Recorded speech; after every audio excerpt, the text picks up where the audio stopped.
What up, everybody, and welcome to Baz on Blades. My name is Baz, and I talk about blades.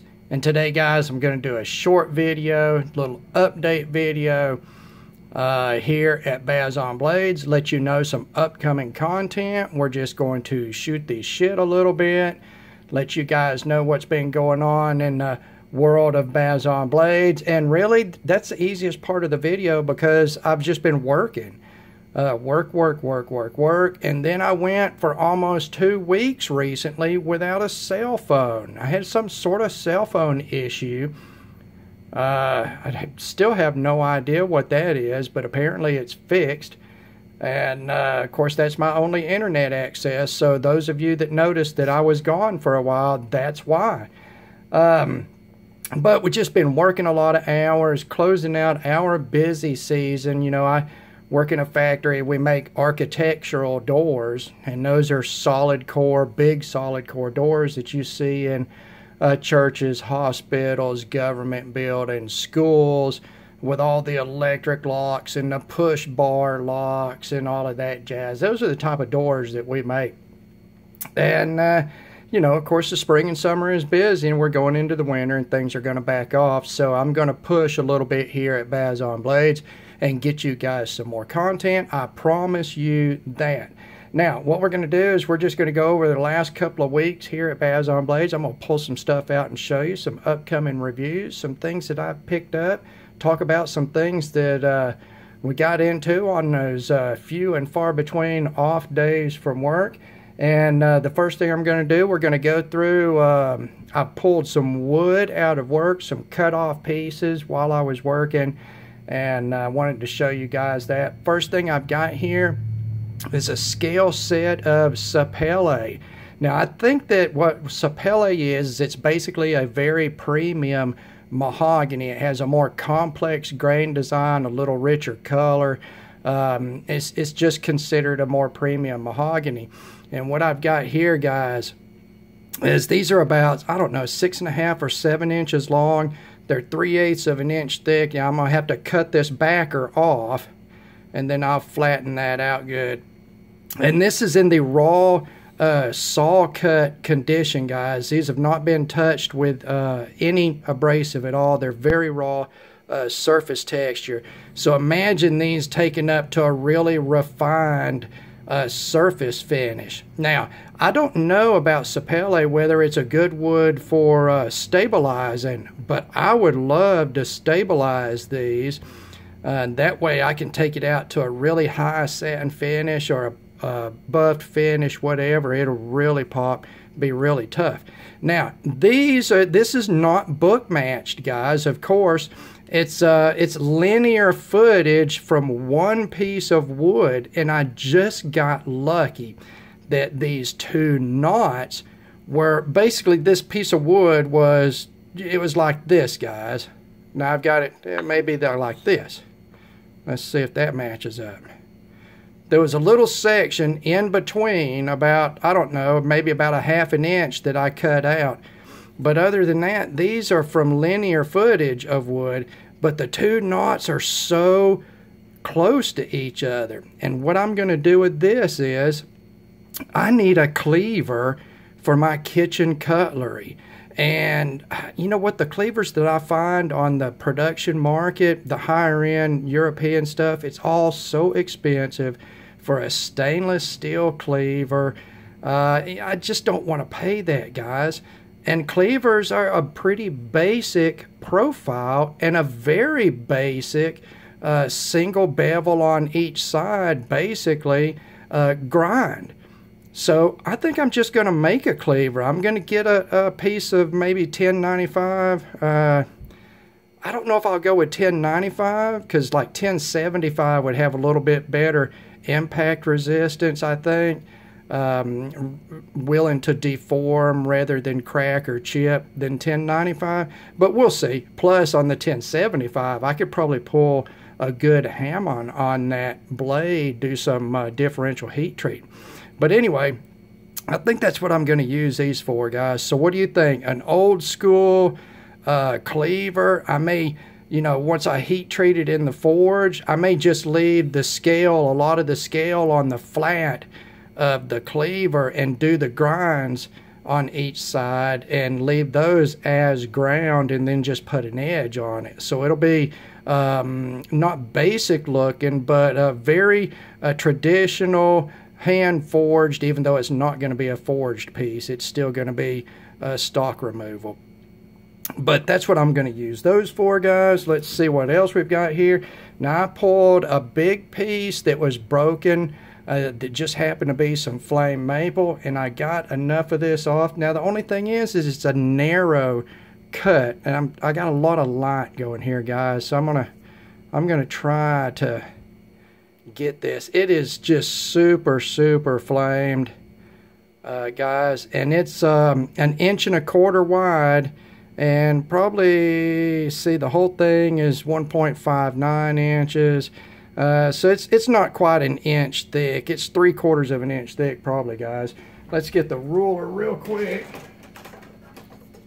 Let's get a ruler real quick. Yeah, it's just shy. It's just shy. 11/16 there. So, that's pretty good. That's some pretty good stock thickness. I think what I'm going to do is I'm going to take some of this and I'm going to find somebody that stabilizes, and I'm going to send a bunch of it off and have it stabilized and dyed.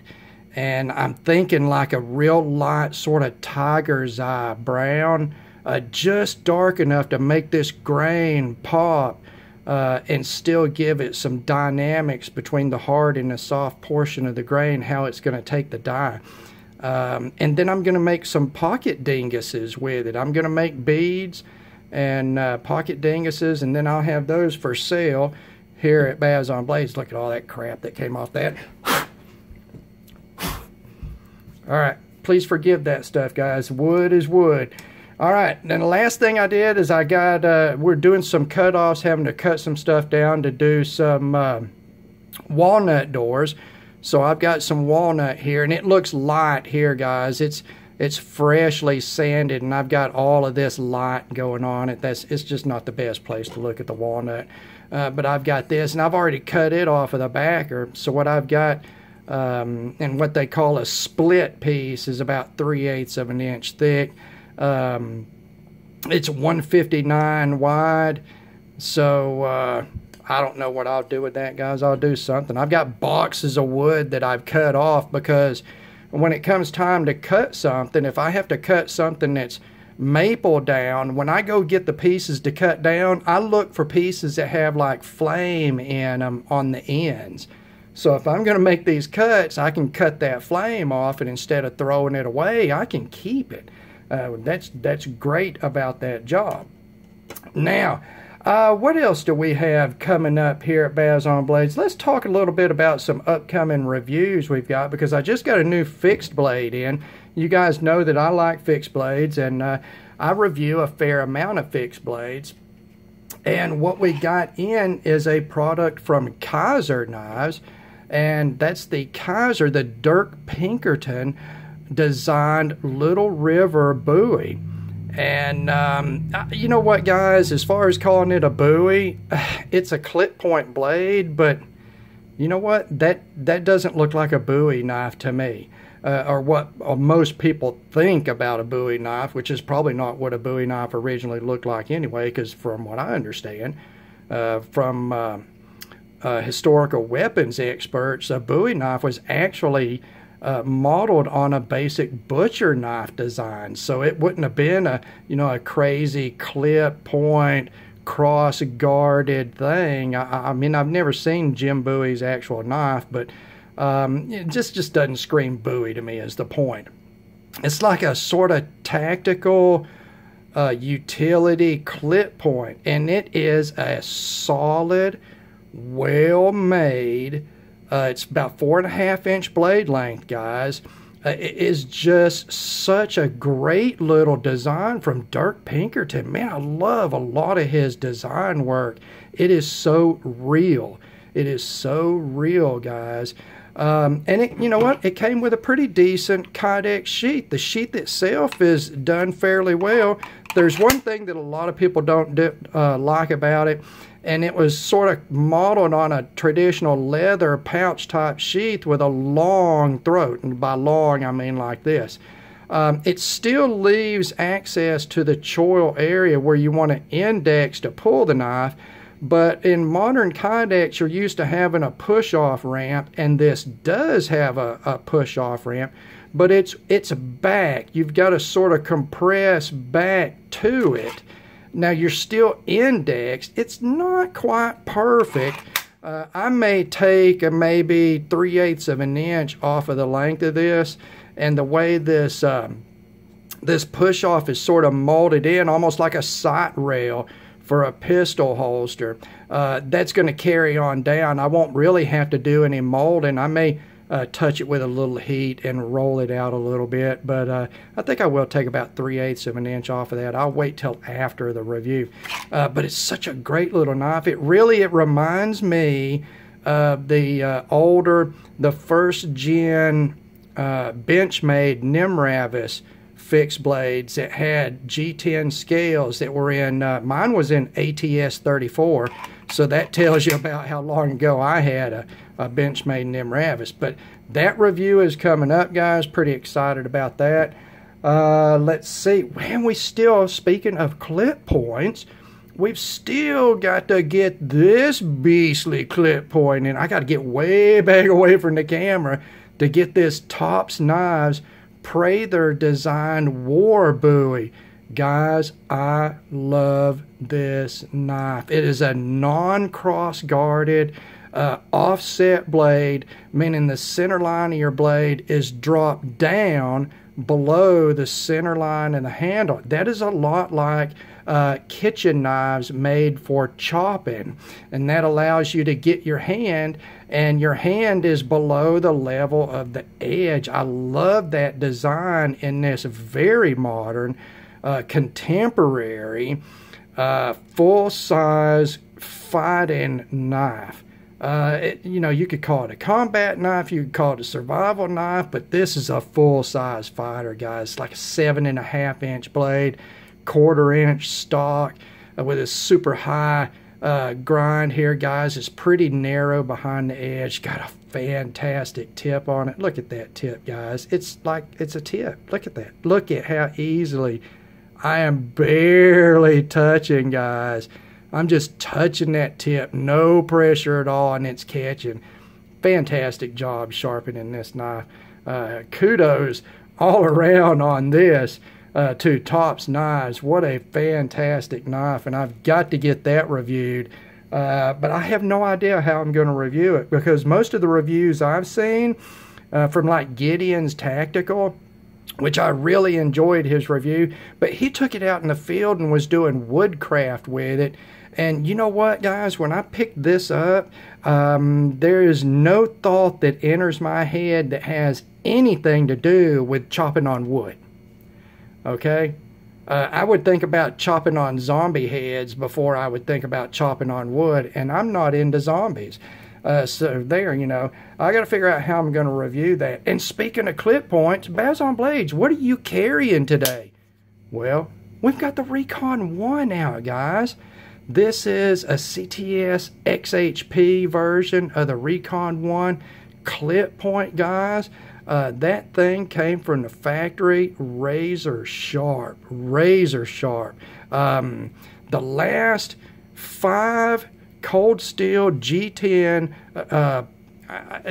they're premium, they're their core models, have come so sharp, so sharp. Some of the best factory edges, guys. I love this knife. It is full size, but it is a lightweight for its size. It's smooth, it's centered. The action is, you know, you can thumb flick it, guys. It's really good, this knife. And all I did was take it apart and clean out any dust in it and lubed it and put it back together. Did my Bazon Blades pocket clip modification here on the handle scale, and you can't even see that. You guys need to look for my video on that.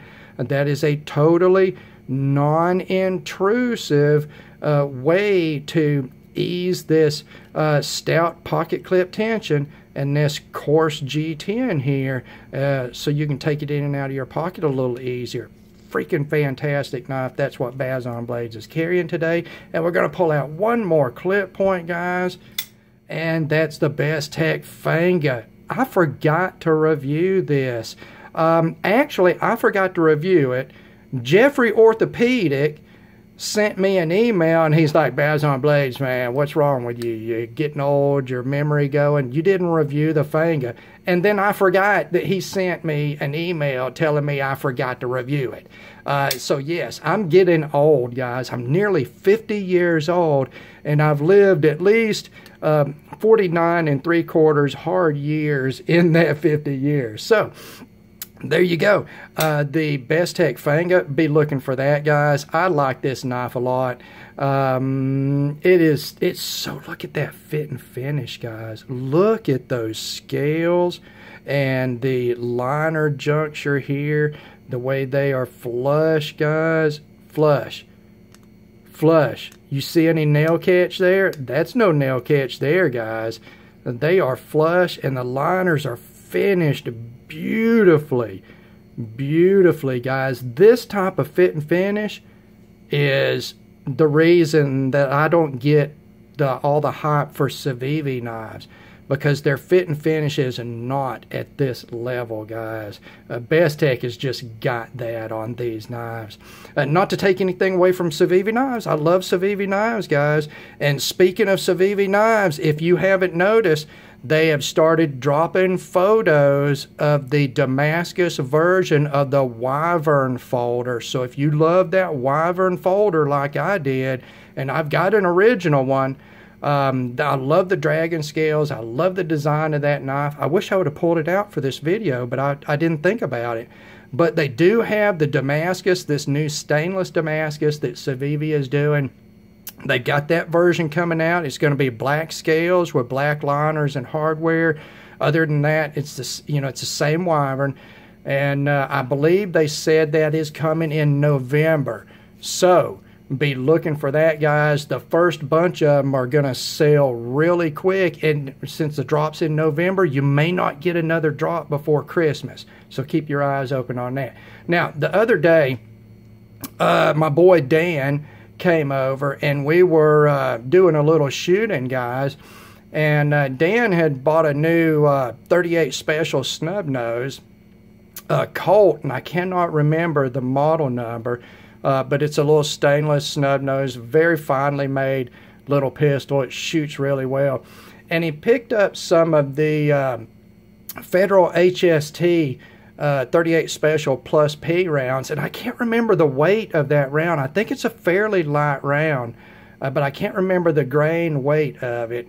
But it was, I shot it out of my 4-inch Taurus 66, and I shot it out of his Colt, and in both of them, it was, I was really surprised that it was a Plus P round. Now, granted, I've not shot that many 38 Special Plus P rounds, and the last thing I shot out of my Taurus was, a hot 357 round, and it's supposed to be 1,600 feet per second velocity and like 900 feet-pound of energy at the muzzle. So it didn't feel that stout to me, but I want to show you. And I love Federal HST, guys. Look at this little round right here. That is, now this one was fired out of my 4-inch 66, and Dan took the round that was fired out of his snubby.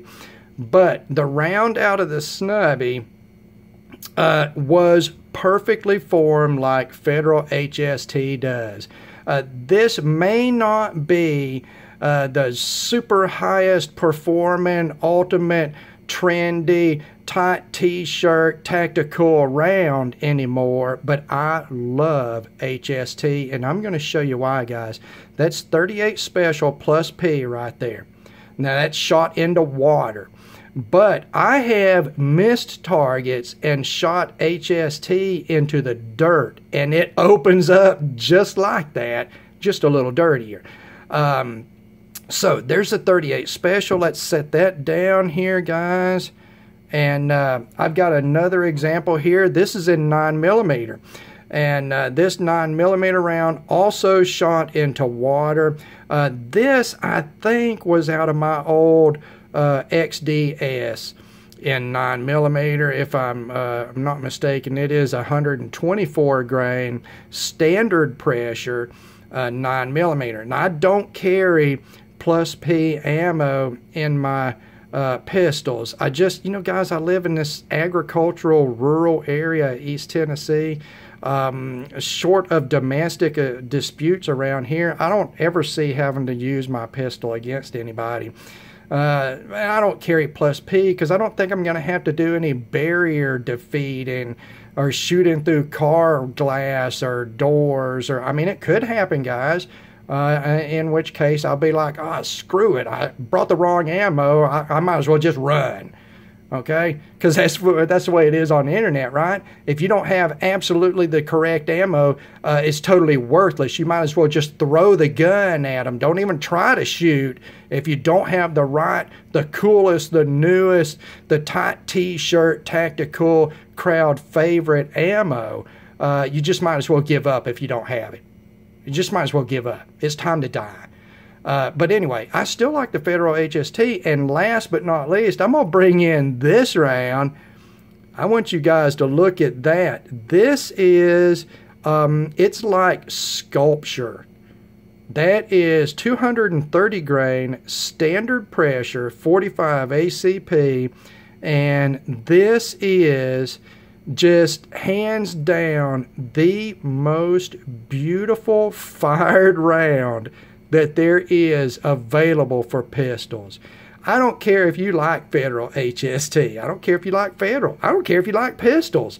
Well, actually, I do care about that. That seems sort of strange to me. But that is like sculpture, guys. Look at this. That is just perfect expansion, and it does it every time. I have personally never seen HST expansion defeated. Now, I've heard people that say it can get clogged up with clothing, but every round that we test, now we're testing in water, but we are shooting through at least 2 layers of denim. Okay? Sometimes we shoot through 2 layers of denim and a layer of sweatshirt or a layer of flannel shirt, and I've never seen it clog up, ever. Okay? And that's a standard pressure round. That is not a plus P round. Excuse me, guys. Now, what I would like to see from Federal, I think would be a dream round, and I do not understand why they do not make it for 45 ACP, because all they make is 230 grain standard pressure or 230 grain plus P, I believe. They don't make a 200 grain or a 185 grain. I would love to see this round in a 185 grain plus P. I think that would be a devastating round, guys. This projectile with this expansion and consistency hitting at 1,000 feet per second, you know, because I'm shooting this out of a 5-inch barrel gun, guys. My 45 is a full-size 45. So that would be incredible, incredible. It would be incredible, guys. That's just all there is to it. Now, we'll get that Federal HST. We're just going to set it up there, guys. And I know it's a little far away, but we had to be able to get that big Prather War buoy in here. Now, the last thing we're going to talk about here, and then we're going to get out of here, is an upcoming review that I've got on this pistol. And this is the Taurus G2C, and we're going to drop that magazine. The magazine is empty, guys. Let's lock that slide back. We are fully empty. All right, safe direction. and we are safe for all of you chicken shit internet YouTube safety Nazis that think that somehow I can accidentally shoot you through the internet. And Baz on Blades is an accomplished shooter, but I have yet to be able to shoot somebody or shoot anything through the internet. You know what, guys? I'll work on it. I'll work on it. Maybe I can be the first one. Think about how many views I could get off of that. It's sort of sad to think about. It's not really anything to joke about, actually. But we're going to talk about the Taurus G2C, and I'm going to do the review from a different standpoint, guys, than anybody else on the internet. I was inspired to do this by a channel that I watch called AVB. And this guy is like an engineer. He's Canadian, and he is just ridiculous how knowledgeable he is. And he takes things apart, vacuums and tools, power tools and industrial tools and pneumatic stuff, and he's into CNC machining, and oh my God, guys, he's so entertaining and so knowledgeable. AVB, just the 3 letters, the name of the channel. So he just did a review on the Glock 17 from an engineering price point, price of manufacturing point. And it was such a great review. He's not a firearm expert. He is an engineering manufacturing expert, guys, and that's how he did it. And I'm going to do the same thing with this pistol, because in every review, everybody's always saying, oh, this is just the best gun you can get for the money. It's just the best gun you can get for the money. This is the best gun. All right, it's the best gun, best gun. And, you know, $200 for a striker-fired, polymer-framed, 9mm pistol, 12+1 capacity. It does have restrike capability. There's my initial strike on the trigger pull, and then I can re-pull, and that feels like a lightweight double action pull in that restrike capability. I think it expands the capabilities of the gun. Now, I have changed the sights out on this one to some night sights, and I think these are I don't remember the brand, guys, but it'll be in the review. They're pretty decent sights, and I don't know, I think I've got that front sight crooked, guys. It's a Glock mount type front sight, and it was crazy to get on this thing. The back sight, not a big deal. I've got a sight pusher, and it just went right in there, guys. And man, what a great little pistol. 12+1 capacity. It's smaller than a Glock 19. It's slightly bigger than a SIG P365. It's not so thin like my dedicated carry piece, which is a Ruger LC9S Pro, which is very thin and can feel sort of flat because of that thinness, but it carries well. Now this is a double stack, 12+1, like I say, and it just feels good, guys. I feel like I can get really high up on the gun, close to that bore center line, and it's just a pretty easy to control pistol, guys. It points really well. The grip angle is comfortable for me, and we're going to look at this thing as far as build quality. Build quality, guys, because remember this, I have a background in steel work. I have a background in injection molding. I have worked in both of those industries, so I'm going to take a critical look at how this thing was manufactured. And, you know, from the viewpoint of somebody that's worked in manufacturing the majority of his life. So we got that coming up too, guys. It's going to be super unique. Talk about a few things that you will never hear any other channel say about a pistol. All right. So we've got that there, guys. Let's set this, and let's just set it out that way. Look at that. Yeah, we'll edit that out in post-production, guys, like we have that here at Baz on Blades. And oh my God, we're just about 30 minutes and just talking about crap. So I'm going to sign off right here, guys. All of this stuff upcoming. More content upcoming. I should have said this at the beginning of the video. Big giveaway upcoming, guys. All right. Keep an eye on my channel here at YouTube. Keep an eye on my Instagram, Baz on Blades at Instagram. We're going to be doing a big giveaway that is co-sponsored by Steel Wheel Knives, guys. A big prize package in this one. All right. As always, thank you for taking the time to watch one of my long-ass videos. God bless all of you, and we will talk to you again.